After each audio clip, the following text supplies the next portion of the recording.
Friends, അങ്ങനെ ഭാഗ്യത്തിന് ഇന്നലെയും പൈസ പോയില്ല. 49 രൂപ കിട്ടി. No gain no loss. അപ്പോൾ ഇന്നലത്തെ കളി ജയിച്ചത് RCB ആണെങ്കിലും സന്തോഷിക്കുന്നത് ചെന്നൈ ഫാൻസാണ്.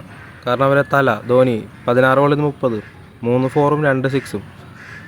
അത് മതി ചെന്നൈ ഫാൻസിന്. നേരെ മറിച്ച് ബാംഗ്ലൂരിൻ്റെ ഇന്നിങ്സ് നോക്കുകയാണെങ്കിൽ അവരുടെ ക്യാപ്റ്റൻ രാജ് പതിദാർ സമ്മതിക്കണം, അമ്മാതിരി പ്ലെയറാണ് അവൻ. വിരാട് കോഹ്ലി സ്ലോലി ഇന്നിങ്സ് തുടങ്ങുമ്പോഴും അപ്പുറത്ത് ക്യാപ്റ്റൻ ഇന്നിങ്സ് കളിക്കുമായിരുന്നു രാജ് പതിദാർ. പക്ഷേ ഇവിടെ എടുത്തു പറയേണ്ടത് ചെന്നൈയുടെ മിസ്സാണ്. 4 ക്യാച്ചും കണ്ടാണ് ചെന്നൈ വിട്ട് കളഞ്ഞത്. അത് പിടിച്ചിരുന്നെങ്കിൽ കളി കുറച്ചും കൂടി ചേഞ്ച് ആയേനെ. ഇപ്പോൾ ഡ്രീം 11 ടീം നോക്കുകയാണെങ്കിൽ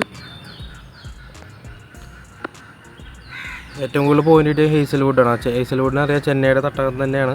അപ്പോൾ ഹേസൽവുഡ് ഓൾറെഡി ചെന്നൈയിൽ കളിച്ചിരുന്നോളാം. അവനെ ക്യാപ്റ്റൻ ആക്കി, വൈസ് ക്യാപ്റ്റൻ പതിദാറും. പിന്നെ നൂർ അഹമ്മദ് ഉണ്ട്. എസ് ദയാൽ അപ്രതീക്ഷിതമായി കയറി വന്നതാണ്. 14 എല്ലാവരും ഇട്ടിട്ടുണ്ട്. പിന്നെ ധോനിയുടെ കാര്യമാണ് എടുത്തു പറയേണ്ടത്. 80 പോയിൻറ്റ്സ് നേടിയിരിക്കുന്നു ധോനി. അങ്ങനെ 1048 പോയിൻ്റാണ് ഡ്രീം 11 ടീമിലുള്ളത്. വിന്നേഴ്സ് നോക്കുകയാണെങ്കിൽ 3 കൂടി 1044 കിട്ടി, 8 പോയിൻ്റ് കുറഞ്ഞിട്ടുള്ളത്.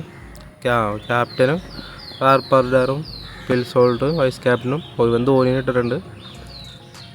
ഇവൻ കറക്റ്റായിട്ട് തന്നെ ടീം ഇട്ടിട്ടുണ്ട് ഏകദേശം. ജഡേജയ്ക്ക് വരാൻ വിരാട് കോഹ്ലി വന്നെന്ന് മാത്രമേ ഉള്ളൂ. കറക്റ്റ് ബോളേഴ്സ് ഇട്ടിട്ടുണ്ട്. ഇമ്മാതിരി ടീമൊക്കെ ഇടാൻ പറ്റിയിരുന്നെങ്കിൽ 3 കൂടി അപ്പടിച്ച് കിട്ടിയാണ്. ഭാഗ്യത്തിന് ഇട്ട പൈസ പോയില്ല. 49 രൂപ കിട്ടി.